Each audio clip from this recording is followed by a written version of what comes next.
Hindi pinansin ni First Lady Liza Marcos si Vice Presidente Sara Duterte sa naging departure speech po ni Pangulong Bongbong Marcos kanina diyan po sa NAIA, no? Tama lang yan, matapos pong sabihan ba naman na bangag itong si PBBM ng tatay ng Vice Presidente. So hindi na siya pinansin dyan.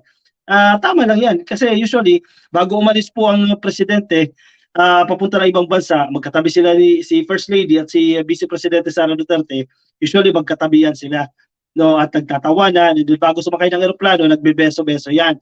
Pero kung napapanood niyo yung video kanina na nagsi-circulate online dyan, dined ba na po ni First Lady itong si Sara Duterte. Kaya nga panawagan, ano ba to, plastic lang ba itong si VP Sara?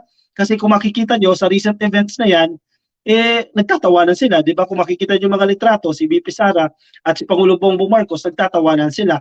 And then, all of a sudden, mabibigla tayo, may ganito palang gagawin ang kanyang pamilya. So parang, ano ito, out of ano na lang ito courtesy na lang ito mag-resign na raw sa pagkalihim ng Department of Education. Kasi off naman na dadalo ka doon sa cabinet meeting, maliit na kwarto lang, nagpupulong-pulong kayo dyan, and then walang tiwala sa'yo, di ba? Or nabawasan, kung may tiwala pa man si First Lady o may tiwala pa man si Pangulong Bongbong Marcos and other members of the cabinet, nabawasan na yan ang tiwala dito kay VP Sara. So, ang panawagan sa kanya, mag-resign na ito bilang secretary ng Department of Education. Kasi bilang vice presidente, hindi naman pwede, di ba? Unless may gusto siyang ibang posisyon, tulad ng pagiging mayor ulit ng Davao, pwede siya mag-resign as VP. Kaya niya pa naman. Pero yung pagiging miyembro ng gabinete, prerogative ng presidente yan. So, ang panawagan sa kanya, mag-resign na siya, di ba? Magkusang loob na siya na mag-resign. Nagsalita po dito si VP Sara, kaugnay po sa usapin na yan. Sige, basahin natin. 29 ito, kanina lang po yan, dahil po sa nangyari kagabi, naglabas po ito ng statement. I have not spoken to my brother about his remarks on the President's resignation. Yan po yung paglilinaw ni VP Sara dito. Wala siyang alam patungkol sa sinabi ni Baste na pinagre-resign niya si Pangulong Bongbong Marcos. Naniniwala ba kayo? Depende, nasa sa inyo. Kasi itong sinabi niya, consistent doon sa mga litrato niya na nakikipagtawanan siya kay PBBM. Kung hindi man, kaplastikan lang yon. I can only surmise that he is coming from a place of brotherly love. Ipinagtatanggol lang daw bilang kapatid. Coupled by the common sentiment that I do not deserve the despicable treatment that I am receiving from some sectors within the circle of the President. Hindi niya directly sinasabi na si Presidente ang may negatibong pagtrato sa kanya, kundi yung mga taong nakapalibot daw po kay PBBM. So, hindi raw deserve ni VP Sara, kaya siguro nagkakaganyan para ipagtanggol siya ng kanyang kapatid. Sabi pa niya, gayon pa man, naniniwala ako na ang boto ng taong bayan ay isang pagkakaloob ng tiwala na ako'y magtrabaho. Exactly, di ba?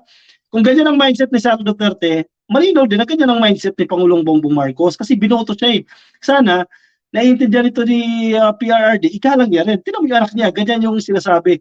Nag-a-apply din niya sa presidente. Binoto siya ng taong bayan. Ibig sabihin, may tiwala sa kanya taong bayan na manukulan. Pero kung tatanggalin niyo siya, hindi niyo ipapatapos sa kanya yung 6 na termino. Ano yun? Di ba? Pinagkatiwala nga siya ng taong bayan Sabi ni Sara Duterte, ako'y magtatrabaho at maninilbihan para lamang sa Pilipino. Kasama ng tiwalang ito, ang tiwalang kakayanin ko ang anumang atake, black propaganda, paninirang puri at iba pang mga hamon na ibabato sa aking pagkatao. Dapat, politician siya vice presidente siya Diba? Walang madali dyan. Kailangan mo talaga ipagtanggol ang sarili mo. Hindi man madali, patuloy akong kumukuha ng lakas at inspirasyon sa tiwalang ibinigay sa akin ng ating mga kababayan. I take heart from the confidence of the people in my ability to work and thrive in a pandemonium. Sa kabila ng lahat, hindi ako kailanman panghihinaan ng loob. I will stay true to my work at the Department of Education unless the President says otherwise. Uunahin ko ang Pilipinas. Syukran. So hindi siya magre-resign base sa pahayag na ito.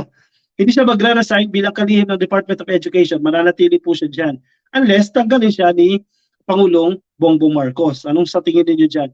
Dapat na ba siyang tanggalin dito? Dapat na ba siyang palitan bilang miyembro ng gabinete? Kasi may lamat na rin yung tiwala Hindi mo na alam kung nakanino yung loyalty. Siyempre, sa pamilya pa rin yan. Definitely, no? Hindi kay PBBM. Pero sa tingin niyo, dapat na bang mag-resign si VP Sara bilang Department of Education Secretary? or ihintayin niya na tanggalin siya ni Pangulong Bongbong Marcos? Evelyn G, fentanyl side effects, hallucination. Yan yung mga nabasa ko rin ito ka-coffee dyan sa Google kanina, no? Ito na po yung mga possible effects ng fentanyl. Kung 6 years kang umiinom nito, na yan, nag-hallucinate ka na, nako-confuse ka na, drowsiness, etc. Maraming namamatay sa US sa fentanyl overdose dahil hinahalo ito sa ibang droga na pinagbabawal. Excuse me, who is Baste, by the way? Porque anak ni Digong, sabi ni Anel Lino. Nagulat tayo doon sa sabi niya mag-resign ka, pinagre-resign ng presidente. Tika, parang huyo, di ba? Para pag-resign ng Pilipinas. Kung hindi siya nakasama sa Duterte, never siya magiging pangulo. Sabi ni Yan. I doubt, ka-coffee. Rafi Gumayagay, ay pakapalan ng mukha, like father, like daughter, like son. Feeling nila, sila pa rin ang namumuno. Yun ang mahirap tanggapin di ba? Give chance to others. Tapos na yung reign nyo tapos na yung termino ninyo Kaya natin ang bagong administrasyon kasi binoto naman sila Hindi naman inagaw sa inyo yung pwesto yan di ba? Hindi yan hinablot ang presidency. Nagkaroon niya ng eleksyon. Dumaan sa tamang proseso yan. At nagdesisyon ng taong bayan Landslide nga 31 million Ikaw na natin yung termino, ibigay natin sa kanya dahil ibinoto siya ng taong bayan Tapos na yung term ng PRRD. Ano gusto niya mag-extend pa? Hindi nga ina-extend hindi nga pwede. Hindi nga ina-allow ng ating konstitusyon na magkaroon ng term extension. Siguro kaya sinulong itong federalism dahil may plano. Pero wala hindi nga Ma'am Edeline Martinez, maraming salamat ma'am sa iyong stars. Banji Rubang, shoutout po sa inyo. Cayetano Santos sa Facebook, happy viewing po sa inyo ka-copy. Lorelei de Senor, yan, baliktad ka. Kung hindi dahil sa mga loyalista Marcos, di na nanalo si Sara Duterte. Actually, yung argument nila, wala daw kasi Presidente Marcos kung wala mga Duterte kasi nagpaubaya lang daw itong si Sara Duterte kasi malaki daw yung chance na manalo sa pagka-presidente if ever na siya tumuloy. Bakit hindi tumuloy? Diba? Ibig sabihin may factor na hindi nila nakita. Bakit hindi ito tumuloy? Kasi kung confident sila na mananalo talaga, 100% mananalo sa pagka-presidente, hindi sana tumakbo. Diba? Kasi dinadahilan nila, pinakiusapan daw po ni Senator Amy Marcos, ang kampo ng mga Duterte na mag-give in, mag-give way, na si PBBM muna, patakboy ng presidente, then busy muna si Sara Duterte. Kung decided kayo, sure will kayo, mananalo. I-let go nyo ba yung position? Definitely hindi, di ba? Andre Valero, malakas talaga ang Duterte sa Mindanao at Visayas, pero hindi assurance na kaya magpanalo ng isang presidente. Magkano ka-coffee? Yan. 51 billion. Sabi ni Jill Estrella, 51 billion yan. Ka-coffee in 3 years. Ben Bello, dapat mag-resign na yan, hindi na uma-attend ng meeting o conference sa Malacanang ng mga gabinete ng Marcos administration. Yun lang. Ginalit nila mga loyalista, sabi ni Woodcovers. Ipaliwanag nyo ang perang ninakaw nyo, mga unggoy, sabi ni Michael Francisco. Iyan, COVID pandemic daw, BULOL. Sabog si Duterte. Dahil sa fentanyl ba yan? Bonnie Arado, Daily Evangelista, shoutout po sa inyo, nasa Facebook.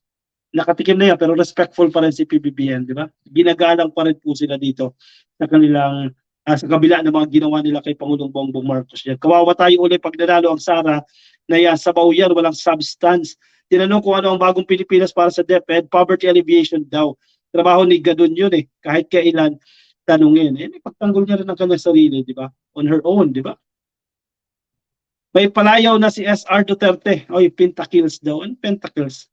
Fentanyl ba yan? Doon babawag, may sariling government si BP Sara at magtatayo ng Malacanang sa Davao. All-out war sa mga Duterte, mga sinungaling, sabi ni Michael Francisco. Actually, nakalulungkot lang talaga itong si Amy Marcos, sa totoo lang.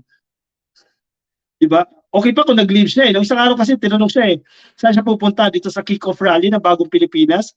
O dyan sa One Nation, One Opposition vigil dyan sa Davao City? Ang sagot niya, magli-leave daw siya. Pero hindi mo siya nakita doon sa event ng kanyang kapatid, pero nakita mo siya doon sa Davao. Diba? Nandun kay Duterte at nakuna pa siya ng camera.